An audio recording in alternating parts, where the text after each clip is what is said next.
And I'm going to start with a public service announcement. So I mentioned on Wednesday I had a medical procedure. I had a colonoscopy, Andy. And so that was quite an experience. Yeah. Mostly the procedure itself was no issue, right? Because you're out, right? And you wake up an hour and 15 minutes later, and actually I felt really refreshed. I felt pretty good. A little groggy from the after effects, but within an hour, I felt great, and I feel great this morning. But apparently, I'm full of shit, Andy, because you have to obviously clean your colon. I'm reminded of that great scene from I think it was the clone. What was that Eddie Murphy movie where he played all his family members? Um, and they had What are this you scene talking about? where I'm not supposed to. Yeah, go on. they had this scene and they're all around the table and they're talking and one of the family members was, I'm gonna clean my colon right now and he just let out this huge fart.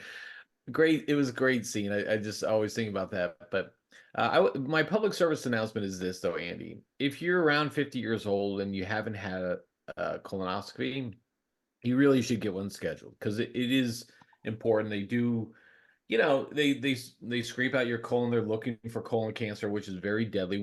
Obviously, Andy, with your experience having your cancer treatments last year and into this year, getting yourself checked really important, Andy. I, Yeah. I think it's just really necessary, and it's so important. Early detection is such a huge win when you're battling such a bad disease, Andy. So that's my public service announcement.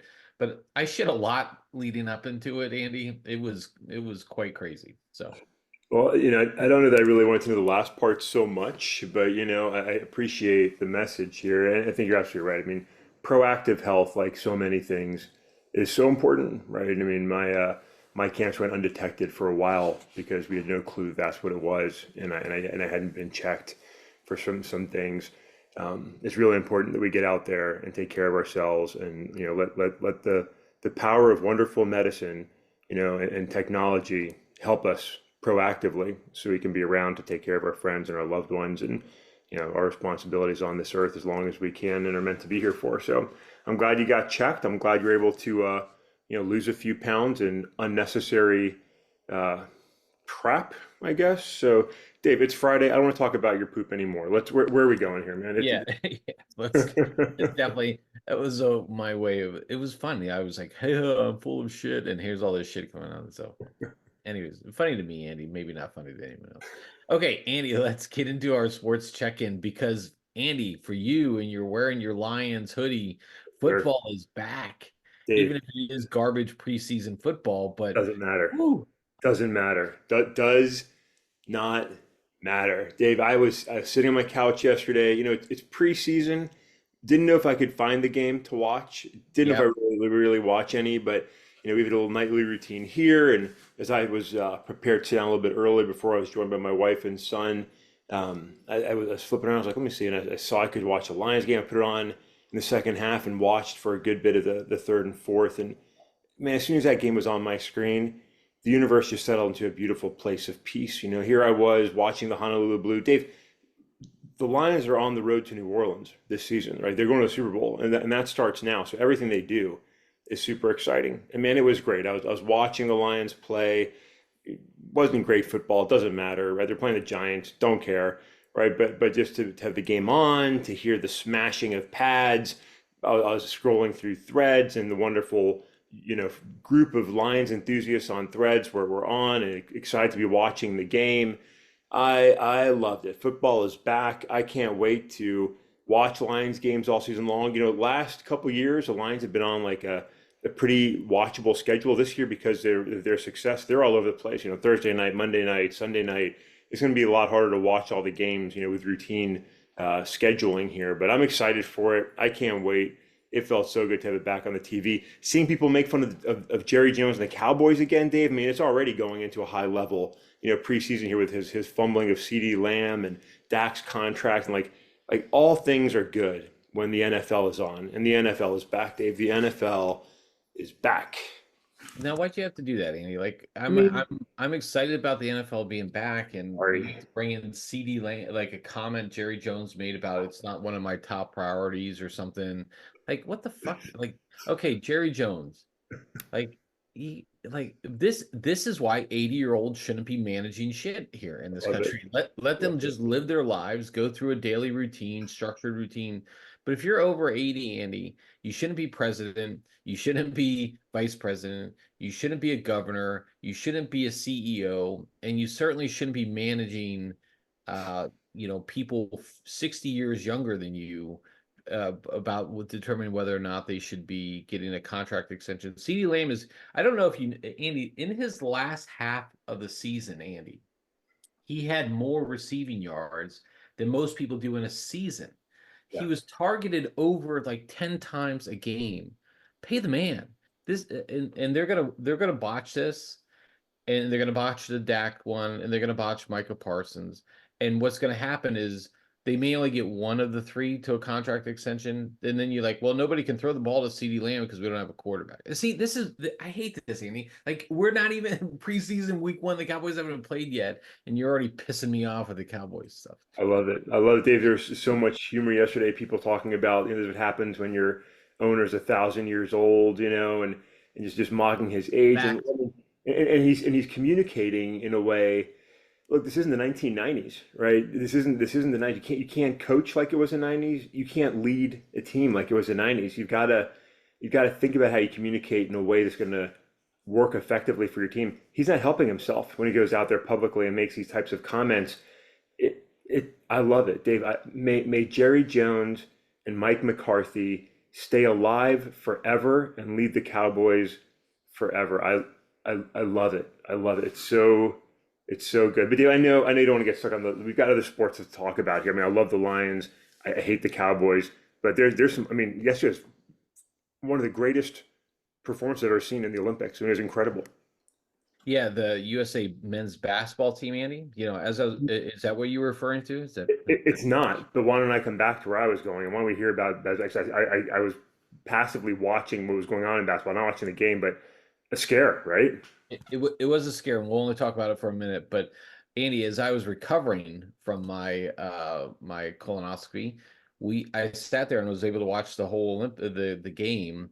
And Serbia was beating the shit out of the United States, and they were up 17 points. They were up like 15 late in the third quarter, and then the Americans, when they could have like resorted to like hero ball and started like taking up wild shots to get back in the game, they kept their composure and they kept battling, and kudos to them. Now they're going to go play France in the gold medal game, and that stadium is going to be like anything anybody's ever heard. Yes, these are NBA players. Yes, they played in the largest arenas around the world.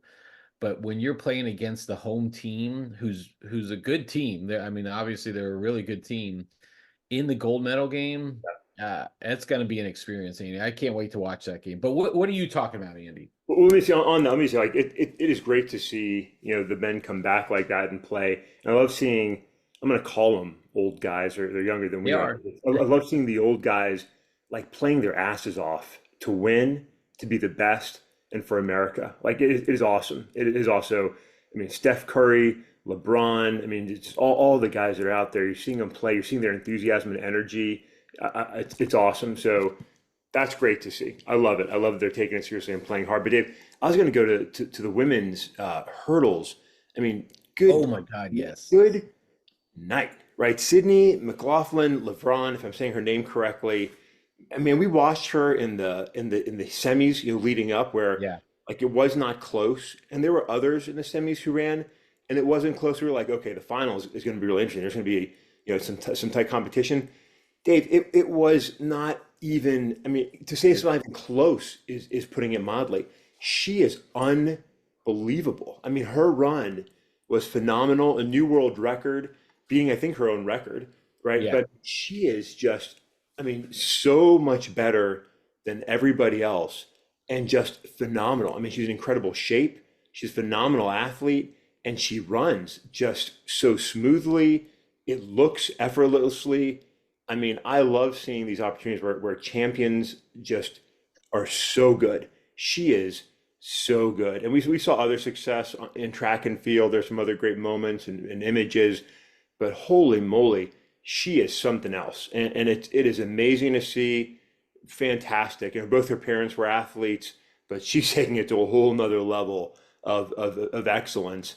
Great to see her hoist the American flag next to her world record setting time. At the end of the night, after my wife, my son did join me, we clicked through and watched a number of the highlights and just seeing some. And we watched that a couple times. We were just like, look at the gap between her and everybody else. I mean, it was amazing, amazing. So just Yeah. have to pause and recognize that. Andy, I think of the top 10 times in that event, like throughout history, I think she owns 6 or 7 of them. Yeah, Um, and look, it was not like she didn't have competition. The person who owned the other 3 or 4 of those top 10 times, she was in the finals too, and yeah. she obliterated I the. mean, And Andy, destroyed. what was amazing to me is it looked like she wasn't even breaking a sweat. It Yeah, looked like she wasn't even working that hard. That's how effortless like she was running. And you're right, she won by, I mean, it must have been like 20, it seemed like 25 meters or amazing, something. amazing. It was amazing.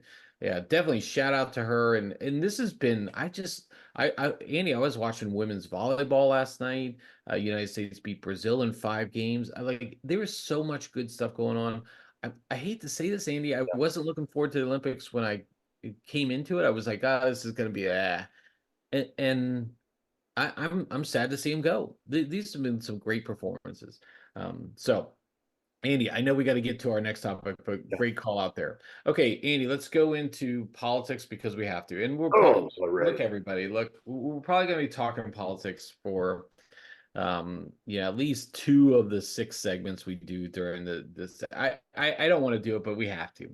Yeah. Andy, a lot of the stuff about the pick, the vice presidential pick, America's dad. I don't know if that's the right way to say it or not, but there is still a lot of energy surrounding the Harris ticket now.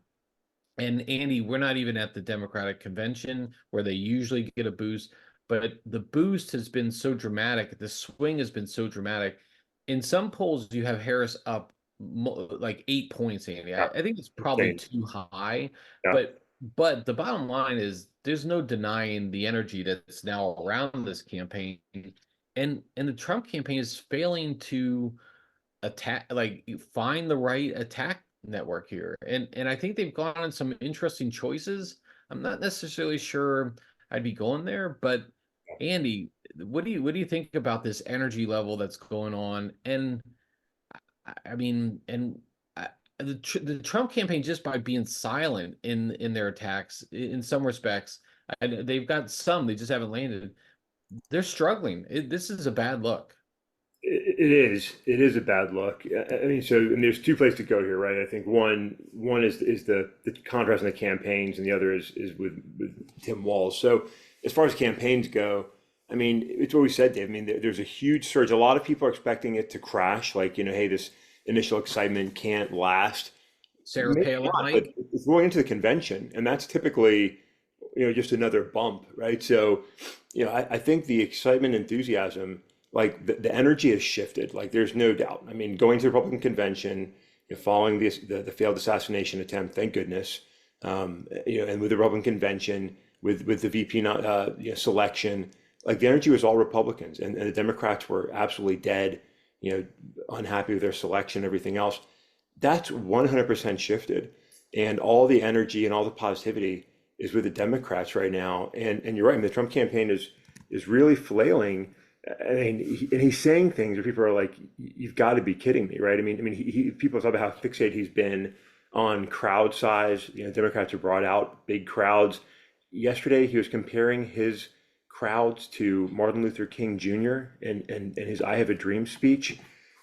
Like, let's stay away from the comparisons to MLK, Donald Trump. Like, let's not make that comparison. You know what I mean? So it is notable. The polls, you're right. I mean, some of the polls are showing really big gaps. And I think in some states that's probably pretty genuine. But I think more importantly, in the battleground states, it's a lot closer. Some edging towards Ms. Harris, some going to Mr. Trump. It's a tough race. It's a tough race. But I think the Tim Walz has been really interesting too, Dave. I think you've been following that some too, right?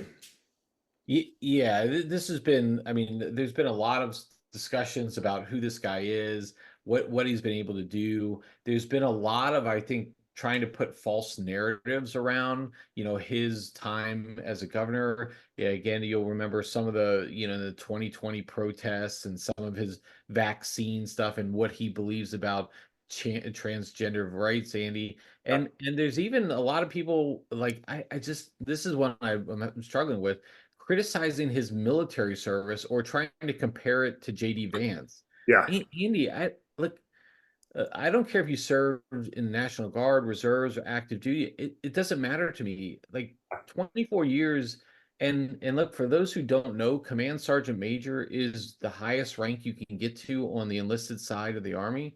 You don't get that by, you know, you just don't get that by just sitting around. I mean, you have to be doing something.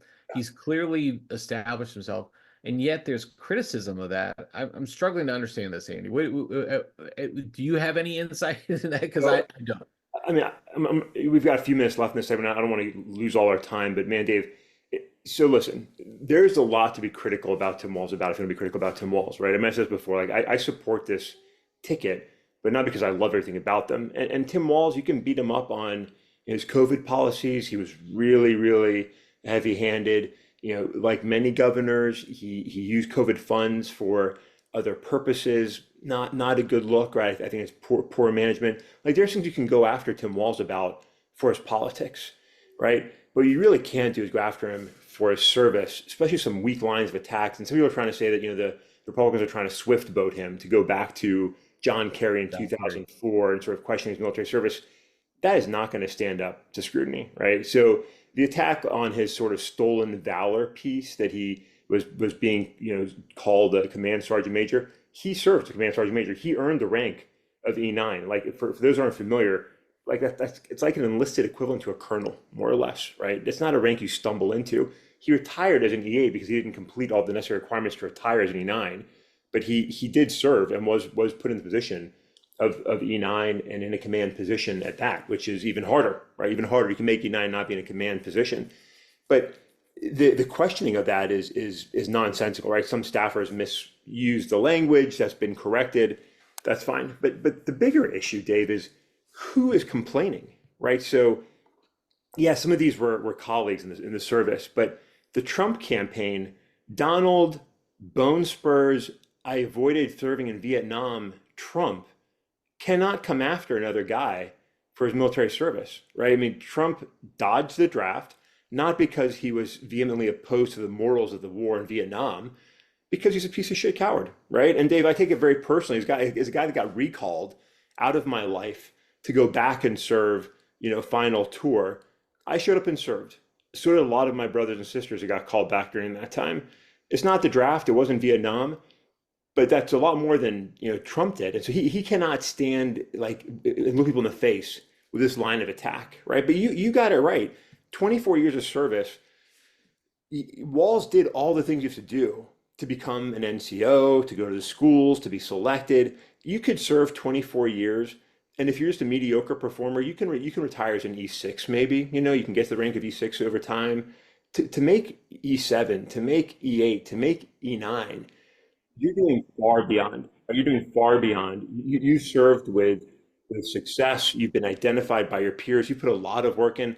Like, you don't stumble into that. That's not an accident. It's not something you do if you're a poor performer. So this whole line of attack is absolute garbage, especially from where it's coming from, right? So they come after Tim Walz because he's done some things you don't agree with. Come after his military service, especially if your last name is Trump, Eric, Don Jr., like, get the fuck out of here. Get out of here. So it's nonsense, Dave. I find, as a veteran, I find it really offensive for people that have never served, especially, to take this line of attack to a retired service member. I don't love Tim Walz, but I commend him for serving this nation. And again, the line of attack that he retired to get out of serving. You can't get out of the military overnight. You can't quit it like you quit a job. That was set in motion before the deployment started. Like, people have to recognize reality, and what's being pitched in these attacks is absolute BS. Yeah, I couldn't agree more, and we're a little over on Sorry, this Dave. topic. But Sorry. Andy, I wanted to let you go. I wanted to let you rant, man. Get It would have excited, been, man. Get yeah. excited. No, it's absolutely right, and I don't think we need to belabor it much more, and we'll see how that comes back. But I always joke, there's always that famous clip of Donald Trump on the Howard Stern show saying that his STDs was his personal Vietnam when he found a way to get out of Vietnam. Yeah, Always great for him to be calling into question somebody's military service. yeah. And again, let's just not forget his history of what he says about military veterans. No love for the guy at all. Andy, let's transition a little bit to somewhat of a grab bag here, Andy. Here's one thing. Um, a couple weeks back, right around after the assassination, there was social. Jack Black has a band, on the side. And some would say that's probably more important to him than the acting part is. But it's Tenacious D. He's woven it into some of his movies and some of his other stuff. But shortly after the assassination, one of his bandmates made an offhanded comment about missing Trump or finishing the job the right way Yeah. the last time, and they abruptly stopped and paused. But they put out a statement pretty recently. Jack Black's in a new movie, Borderlands. I don't think it's going to do too well Yeah. at the box office or anything like that. But he's in a new movie, and he says, "Hey, they'll be back." Andy, are you following any of this Tenacious D stuff? It's just kind of an offhand comment. Yeah, I mean, I am, Dave. I mean, I think it's interesting. One, I think it's a fun band, right? I mean, it's fun. They're just goofy. And I think we talked Yeah. recently. They Yep. had a song out, from Kung Fu Panda about, Britney Spears. Like, it's fun, silly music. Jack Black is actually, like really talented as a performer. But what I like about this story, look, his bandmate was wrong in his comments. I think he's just being flippant, doesn't like Trump, making a sort of unscripted remark. Wasn't a good remark. It was bad timing, inappropriate, shouldn't have been said. Right, and Jack Black like just paused things like, hey, this like we have to take a break here. Right, we have to take a break. What I like about this story though is it's an example to all of us where we get heated at times, especially in politics. We do have to take a break sometimes, but we should be able to come back together because we're people, right? We're friends, we're family, we're neighbors, we're just humans. Like, we should be able to come back and put that tension aside and not let politics ruin relationships and ruin lives, right? We shouldn't hate people because they disagree with us or because they sometimes say stupid, offensive things, right? And so I actually really like this story because it's how we should all strive to be, and that we should be able to come back together and reconcile even after heated moments. Like, to lose a relationship because of Donald Trump or Kamala Harris, like that's awful. Like that's awful. So the comments were 100% inappropriate, like 100% inappropriate. Should not have been said. Let's figure out a way to move past it. And I think that's what they're trying to do. I commend them for that. We should all do better, whether it's in real life or in social media. Like, let's have some grace and space for one another. Let's not hate one another, right? So I thought it was great. Yeah, no, I think it's a good message. Again, look, people say things stupid all the time, right? I mean, we can't and we can't live in this cancel culture type of uh thing where we're overreacting to every little thing. Look, people say stupid stuff. That doesn't mean everything you enjoyed about that person before. I mean, I look famously.